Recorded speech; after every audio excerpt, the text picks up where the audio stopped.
Le vrai problème en fait en 2026, c'est qu'il y a beaucoup trop d'agences et de prestataires qui vendent des pseudo-prestations des SEO locales.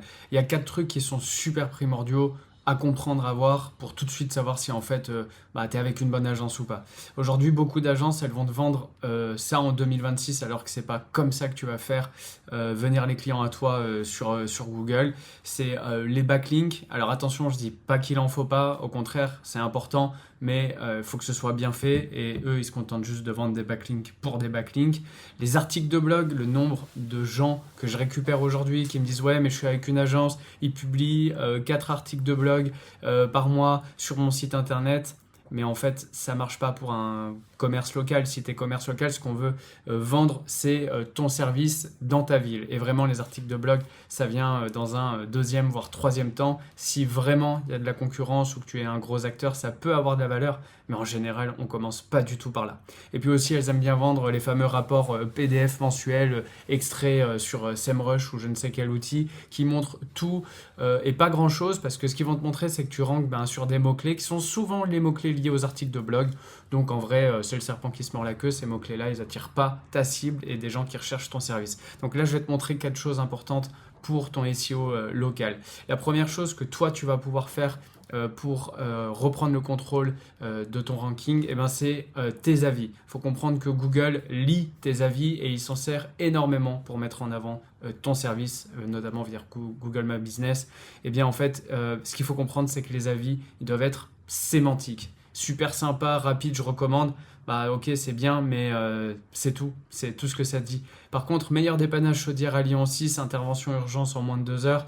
Voilà, ça c'est un avis qui vient vraiment confirmer toute la qualité de ton service et surtout quel est ton service et où tu le fais. Donc ça, c'est hyper important. C'est cœur de métier plus géolocalisation. La méthode, n'oublie pas quand tu demandes un avis, tu peux demander, peux-tu mentionner le nom du service qu'on a fait ensemble par exemple. Ça aide beaucoup. La justification texte, ça c'est de la pub gratuite dans Google. Alors ça, c'est un point aussi qui est important à comprendre, qui n'est pas activable comme on veut, mais on peut travailler pour le recevoir. C'est que tu remarqueras peut-être que sur certaines GMB, il y a des choses qui sont mises en avant comme dépannage chaudière urgence à Lyon 6. C'est ça qu'on appelle le justification texte. C'est visible par tous les prospects. Et en fait, il y a 3 sources qui sont scannées par Google ici. Tes avis clients, donc c'est pour ça, dépannage chaudière urgence à Lyon 6, important de le dire. Ton site web, bien voir que toi aussi, tu le dis, et tes posts GMB. Donc quand tu fais des posts, tu peux mettre un post sur ta dernière intervention pour un dépannage de chaudière en urgence à Lyon 6. Voilà, tu as 4 étapes ici pour activer. Identifie ton mot-clé cible, ajoute-le dans tes services GMB, guide avec 3 avis au moins sur ce mot-clé-là, et puis fais un post GMB par semaine avec ce terme. Tu verras qu'au bout de quelques semaines à répéter ce terme, ça va sûrement le faire apparaître.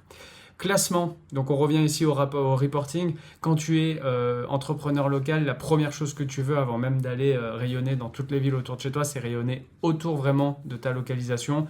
Et en fait, quand on te dit position moyenne, tu es top 3 ou top 4 ou top 5, c'est une position moyenne de toutes les points, tous les pins sur ta map. Et en vrai, c'est un peu fautif. Comme tu vois, une vraie map de SEO local, c'est un peu plus comme ça. Les positions 1, 2, 3, souvent sont là où tu es proche de ton adresse. Puis quand tu t'écartes un peu plus, tu vois, tes positions 4. Puis quand tu t'écartes encore un peu plus de chez toi, tes positions 11, 12, 9. C'est normal parce que Google va favoriser les gens proches des gens qui demandent un service. Mais tu peux quand même apparaître évidemment dans des meilleures positions un peu plus loin de chez toi. Ça se travaille sur la durée, c'est le but du SEO local.